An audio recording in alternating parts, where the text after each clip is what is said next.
Hello and welcome to Dynamics Update. This time we are actually here to do an interview episode, and with me, as usual, I have Gustav Sundblad. Hello, Gustav. Hello, Johan. How are you tonight? I am good. We have autumn in Sweden. It's rainy and it's cold. I was in Orlando last week. That was much warmer.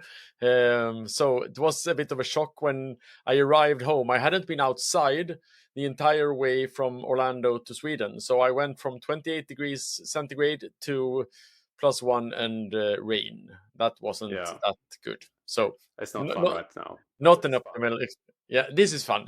Now I'm inside. It's evening, and we are going to have a fabulous guest. Let's say hello to Anne Krupke from Microsoft. Hello. Hi, Johan. Hi, Gustav. Thanks for having me. Hi. Thank you for joining. It's a pleasure. Could you please introduce yourself a bit so that everyone knows? Sure thing. My name's Anne Krupke, and I am currently a senior product marketing manager for Dynamics 365 at Microsoft. But I'm more than just a marketer. I started my career as an implementation consultant for supply chain and manufacturing in Dynamics. I've done everything else from pre-sales, engagement management, joined Microsoft in 2021 as a FastTrack solution architect, and now I'm adding to my toolkit with marketing. So I love Dynamics, and I'm super excited to get to talk about it with you guys today. Very cool. I mean, and the reason you're here, or one of the reasons you're here, we met on a community call where you presented about the business process catalog and some, marketing material. But as you say, it's not just marketing. It's like it's a very big area, right? Business process catalog, which is I was gonna say new. It's not really new, right? But it's coming out in 3 years now, I think. Exactly, right. But it's new versions coming out at least. But it's a big shift in the.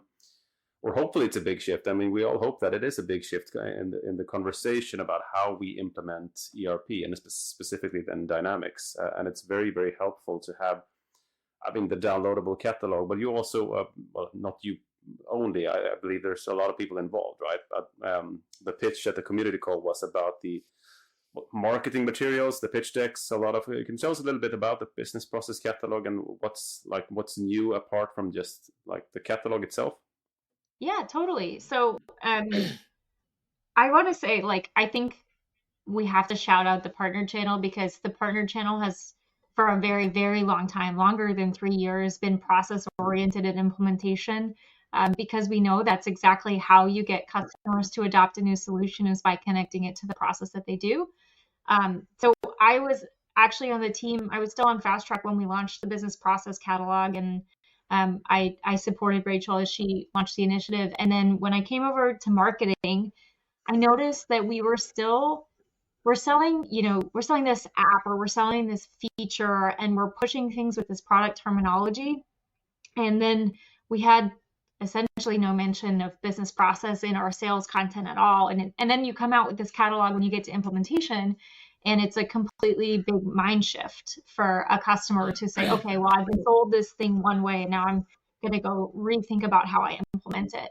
And so we came in with the pitch and said, hey, well, what if we sold our products like we implement them? What if we came to our customers with process-centric language, using the words that they use, and then bring in the product and say, here's how your process will look like with our product? And I think the popularity of it became super clear that it was the right thing to do. And we started that over a year ago, and we've had thousands of downloads of our pitch materials on Partner Hub, hundreds of uses of our own internal sellers. And I think it's been really successful, which is awesome.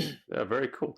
And I remember a mind blown thing when I first got into LCS back in the day. And it sounds like I'm like super old, but I have worked with AX since before LCS, and I remember the BPM, the business process modeler that was there, and it's kind of hidden away. A lot of people used it, but it's such a cool little tool. And from LCS BPM, it took a little while. And now we have the business process catalog, but it's mind blowing to see how little that was used, at least in my implementations back then. And now we see a lot of shift into, as you say, like it should always be. What we're implementing might be an ERP, but it's actually a business process with the help of an ERP, in this case Dynamics, right? And it's strange to me that it hasn't been used more, but especially now since we see the business process catalog being used that much, it seems that there was a gap there that was filled with that material. All implementations I've been up at until BPM or BPC then now has been like live, has been everyone invents their own little Visio schematic, and we kind of invent the process with the help of recording how you work in the system rather than thinking about it the other way around, doing a fit gap towards process rather than doing a fit gap towards product, right? Yeah, I think it's almost like how the product and the product community have grown, right? If you think about how you staff a project, you have a finance consultant, you have a trade and logistics consultant, you have a manufacturing consultant. And while they think about processes, they think about the processes that live only inside of their area. And that's what a solution architect is supposed to do, is they're supposed to pull it together. But if you think about how our product team is structured, and it's not just Microsoft, I'd like to say it's all like all of these business applications. We have a PM for warehouse management. We have a PM for the general ledger, right? They own a feature. And when they think about, well, what do we need to develop, or how do we need to implement this, and how do I give guidance? They're very focused on, this is what this feature is designed to do, and these are the options that you have to configure it. And I think we just got out of that mindset of, well, but how does it all come together? And by bringing the business process mindset, it's putting more of an emphasis almost on solution architecture, which is, I think, why it's been so popular. Yeah, that's very cool. I mean, both you and I are technical architects, right? So we're like, okay, give me a tool, and then I can tweak it and optimize the performance of it. But even you and I, Johan, we like to ask, what is it good for, right? And that's the whole point. You might have a cool product or a cool feature, but what are we trying to achieve? And that's so much easier now. With it was easy before if you had a good process visualization, but now with the help of this, the more you kind of, my feeling at least is, the more you divert from, it's the same as with customizations really, the more you divert from the way that the system is designed to work in a specific process, the more technical debt, in this case maybe process debt, you kind of build in the implementation. So that's it's good to have that blueprint now to work towards. And you could argue that it's system agnostic, even though it's a dynamics focused like process, right? But it's still, you could like tweak it and put in your own little HR system if you need to, or anything like that. But you can still use that process material, and that's the nice thing about it. It doesn't really say like click this button over here. You can use it at least on a higher level. You can use it as agnostic the process. first three layers are product agnostic, and actually I'll say, one of the places we got into really fast was needing to go that way, because take for example quotations, right? We can do that in Dynamics CRM, we can do that in project operations, and we can do that in core SCM. And so even inside of our own stack, there are multiple best practice patterns that you can follow, and our customers are confused, right? Well, why should I use this one or that one? And so when you start by saying, well, okay, let's think about your process, let's think about the people, the handoffs, the design considerations, then we think about, is it one of those three things, or is it a power app, or is it something else? And being, like you said, solution agnostic means you get to focus on the right thing for the customer, instead of kind of pushing a square peg into a round hole. I usually come at it from the other end, from the like, where do I click to do certain things, and that's because I'm sort of not from the process end of things. But I think that one of the things that I like with this, and I talked to Rachel about this when we talked about it, was that it's actually you actually now are guiding your customers into like the correct pattern, because what it used to be like is like every time you ask someone, how do you do this in the system, the answer always was, it depends. And I mean, I understand that there are, I mean, I've been working with Microsoft technologies for my entire life, and usually in Microsoft products there are different ways of doing the same thing. That doesn't mean necessarily that all of the ways of doing the same thing is equally well suited for doing it that way. And I mean, I even argue that that if we as a solution partner want to train our users, our end users, then we should have like a preferred way of doing things. And that's why I think that the guidance of the business process catalog is also a really good one, because it means that you from Microsoft prefer us to do it in a certain way. We can always do it a different way if we make a conscious decision. But having that guidance and not having to invent the wheel every single time, I think is a really good thing as well. Yes. It's funny actually, because a lot of it comes from the design of how that came to be, as well as the more technical FastTrack implementation guide.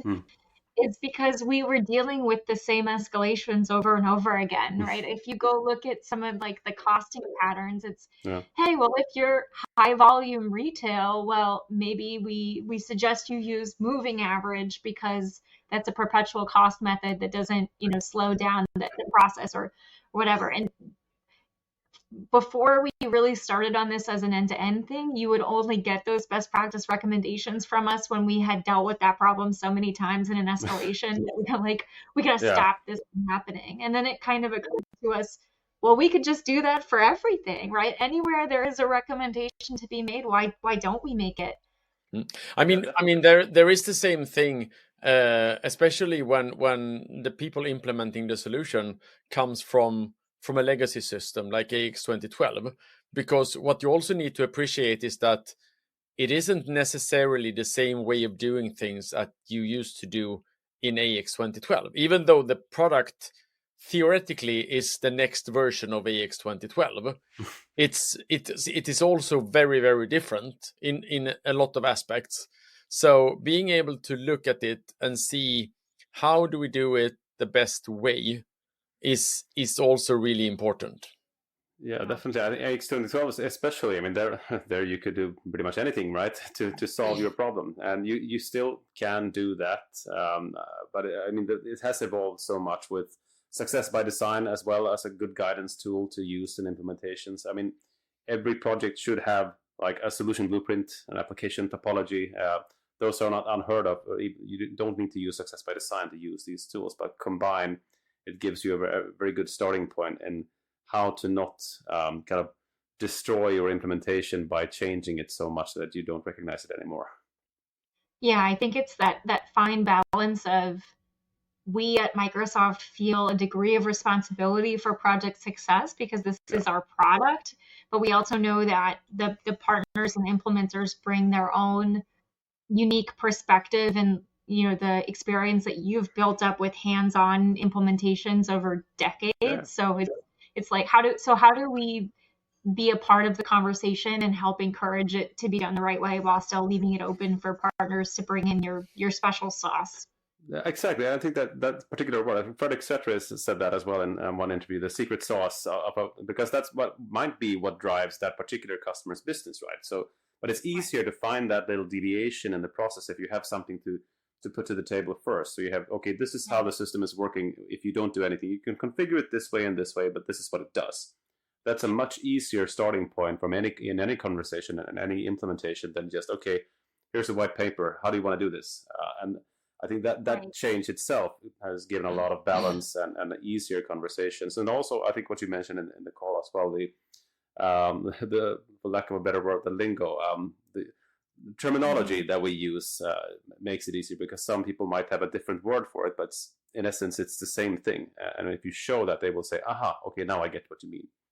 Right. Like what the heck is an item requirement or a coverage group or positive and negative days? But when you talk more in the abstract of, okay, you have some demand and you need to fulfill it, and how do you make a plan to do that? Like, it helps you forget a minute about, okay, exactly what I need to go configure, and more, what does the solution need to do for the customer?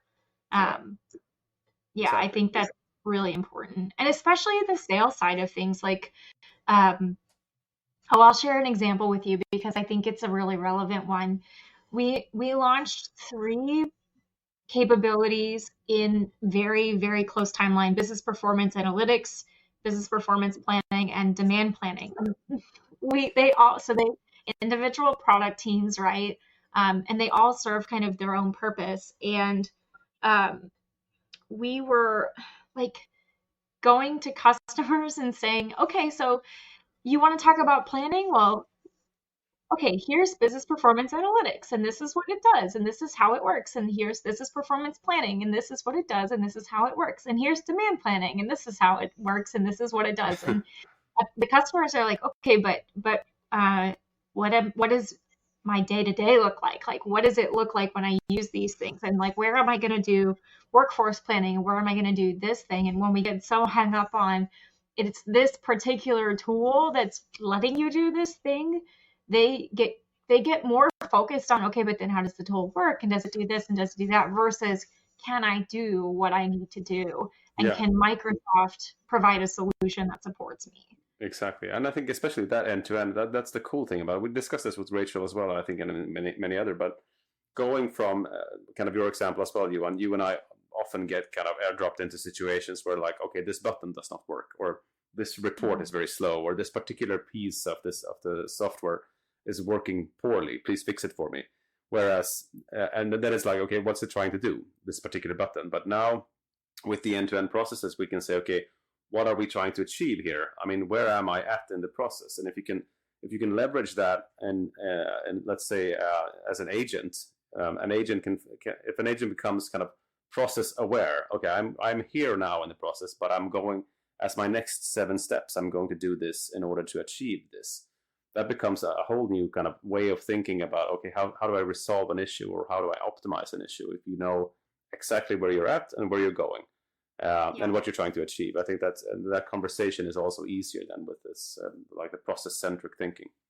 Yeah, not to make everything about AI, but I really think that this process thing, it's so much more important because of AI. Like, we're seeing all of these signals in the market. Like, gosh, there was that like viral MIT study that said 90% of AI projects are failing, right? They're not getting from pilot into production. And I think it's this. So one, just mapping the process, how you do it right now, tells you so much. It tells you about where the friction is. It tells you where the inefficiencies are. And it lets you actually measure iterations of the process against what the process is supposed to be. One of the things I thought we did a couple years ago that was really, really great was bringing process mining into WMS, right? Because I mean, there is what we think the process is, but I think that if we stick a tool like process mining from Power Automate into how the process actually happens, and then you put it in front of somebody, they're going to go, oh, wait, really? And exactly. Yeah.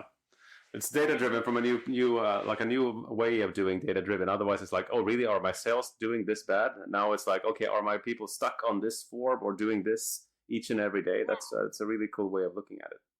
And then when you know what the challenges are, or the variability is in your process, that's when you can pick the area, especially because so much of AI is like a build it yourself situation right now. Yeah. You have to find the areas that have the biggest like opportunity to go apply a solution, and then you can actually continue to measure the outcome of the agent or the AI solution. Like, I think that you have to take the process mindset to it, or you're going to continue to see the challenges that the market is seeing with AI. Yeah, definitely. And I mean, I'm a telemetry guy myself as well. I like to deep dive, and that's where you can get a lot of help from AI, kind of do analysis on that. One of the favorite tools is like when you just flick the switch on App Insights in F&O, and you have this little user cohort thing where you can see exactly where the users are going. They do this and then they do that. Very helpful in a troubleshooting scenario, because you can see where they were right before. And that's where I really want to kind of apply the whole process-centric area. Process mining for WMS is super cool, but you want to do that across the board, right? You want to do that across the application for all the menu items, and really see what are my users doing? How are they using the system? And that, both from a like license optimization perspective as a customer, it would be great for me to see how are my users actually using? Are they really using my operations license here, or can I bump them down to maybe a cheaper license, or do I need to bump them up because they're doing a lot of unnecessary stuff? I think that those kinds of patterns, if you then apply, they are interesting from like any module perspective, but they are super interesting when you have the entire like process area, right? You can see, okay, here it's red. My users are really struggling over here. This is where Right. we should put our focus in the next sprint. Or imagine if it was something even so simple as, well, the user, when they do this process, they have to navigate to the menu pane a Yeah. bunch of times. Could we just create a custom workspace that has all of the same items that they often go to for this task, so they're not clicking a million times to do this simple thing? Exactly, and I think a lot of product teams are doing that. Like, let's say Excel, that's a good example because I know they do telemetry, and they kind of, you see buttons that aren't rarely used, they get moved out to other ribbons and so forth. You guys can do that from a sauce perspective, but because of the kind of single tenant situation, and again back to the secret sauce, you really want to work with your particular instance here, because I believe it varies a lot between customers and implementations, right? The usage patterns in the ERP world. So that would be really cool to be able to extract telemetry data and then apply it in the entire kind of business process that you're using to see, it'll drill down. Mm-hmm. Should be doable, right, Yeah. Johan? Extract all the menu item data. Yes, but what I have a question about is, will we ever see Microsoft delivering a more granular drill down to the business process catalog? Will we even get to a point where we can actually start using the business process catalog for designing testing, for instance? Would that be in the stars? I mean, I'd like to think so. I think there's already some testing aspects that Rachel's been working on. And unfortunately, I'm not in the weeds on the implementation side as I used to be, but maybe this is the place to make a plug. And I think that's when Rachel came onto your show as well. I think that the reality is this is not a Microsoft alone thing, and that's where the crowdsourcing, I think, has been a huge impact for us.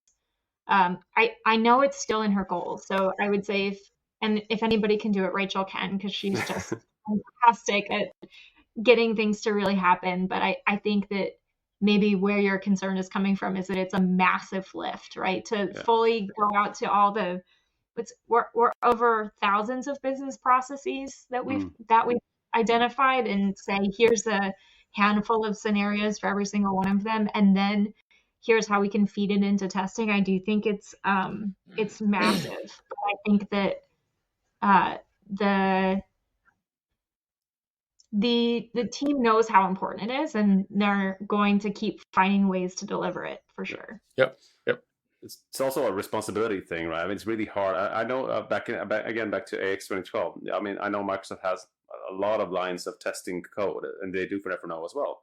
But releasing that kind of, then testing becomes like a Microsoft responsibility. Not really, not legally, but it's also it comes, and that's where I think the crowdsourcing comes in. If the conversation is more around, let's do this together, partners, customers, and Microsoft, then it becomes more of a repository from where you can pull data, like GitHub, right? So you have a very good starting point. Same as with telemetry data and the dashboards that we have right now. Very good FastTrack examples. They are there on GitHub. You can pull them in. You can start working with them right away. But you can also tweak them, which you normally need to do to kind of match exactly what you want to monitor. Same story with the processes. As detailed as they get, you still need to tweak them to match your dialect of that particular business process, and the same would apply to test cases, right? But you don't have to start from scratch, and I think that's a very, very good benefit. Yeah, it's an open source thing more than it is a packaged tool. Exactly, and I think, at least I think no one really expects like nothing other than that it's a good starting point. It's a helpful material. I mean, we've Johan and I, where we work, we've kind of pulled down the BPC every iteration that it comes, and kind of plug it into DevOps internally and build things from there. That's super helpful. But then for every customer implementation that you do, that's a good starting point. But then you need to kind of overlay the actual processes that customer uses. So every individual implementation becomes a little bit of a dialect of it. Yeah. I think that it's hard to say that there is a full coverage and that will work like just plug and play. Nothing ever is plug and play, Johan, right? No, never ever. All right. So anything? I mean, we should plug. Maybe we can put in the show materials as well. The links and references to the catalog, to the guidance hub, to the decks that you promoted as well. Yeah. Anything you wanna add? Yeah, I mean, I think so. I think we all get so fixated on the implementation side that it's really easy to focus on that. I think maybe spending a little bit more time talking on the pre-sale side. What I think is important about these decks is, well, one, we have, I don't want to say never, but not for a very long time have we published this sort of asset for our community to use. We build marketing materials for Microsoft sellers to go use, but we don't always release those to partners. So I think that this sort of like this initiative being available to partners is a really good opportunity for you guys to have an insight into what is our perspective and what is the message, right? Do partners need to do the heavy lifting to build a story to go pitch a customer? Or can Microsoft say, well, this is our product and this is the story. So here, take it. And then build on top of it. So it sounds like you, but I think that part was a really big deal. And I don't recall, I think this happened after the community call, but I have had multiple customers reach out to me and say, well, if partners can have these decks, why can't I just have them? And I'm really excited to share that the business process decks are now available on the FastTrack implementation portal for free to any customer who has a Dynamics project. Excellent. Yeah, that was. I think I read that, or I'm not sure where I heard it, but You might have posted on LinkedIn. yeah, that must have been where I read it, right? I think that's very cool. But a lot of customers are now driving their own implementations with the help of partners, of course. But kind of the shift is you don't come as a partner and say, hey, here's how we're going to build it. Rather, the customer drives the project together with partners, specialists, and so forth. So kind of that gray area, or the lines have been blurred a little bit. So I think all that. And they also need to pitch internally, right? And they can also use this material to, again, start driving conversations, to do workshops, and to pitch internally, because you might have to do that as well. So that's very helpful. Yeah, I heard too that people are starting to use the decks to do discovery, right? At the beginning, like we were saying, it's so much easier if you say, well, this is the standard process. How are you different? Versus, hey, what do you even do? So if we come in and we say, here's a deck that shows you what the process looks like and what's there, then you can kind of do a little bit more detailed. Oh, well, we need this. We don't need that. This seems to be missing. And I think that starting from somewhere instead of starting from scratch is also really helpful. Yeah, absolutely. And I think a lot of the successful projects I've been in, they all kind of share the same basis, that you have a couple of very, very good ambassadors for Dynamics as a platform, not just, again, back to the not just a very cool product in supply chain or finance. It's like the platform as a whole, and all the concepts that come with it, and not only now with Dataverse, but from before. And that's also, it's easier to give these ambassadors then the material that they need. They don't have to build their own little PowerPoint decks. You might be very good at talking, not so good at creating PowerPoint. So it's nice to have a good material to help drive that conversation internally, because it is a change, especially in implementation projects internally. It is a big change, and it's helpful to have material to discuss around. Yeah, definitely.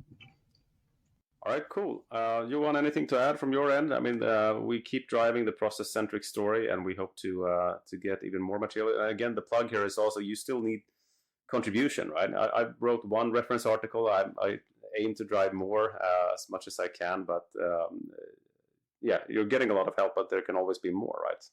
To help drive the business process guidance.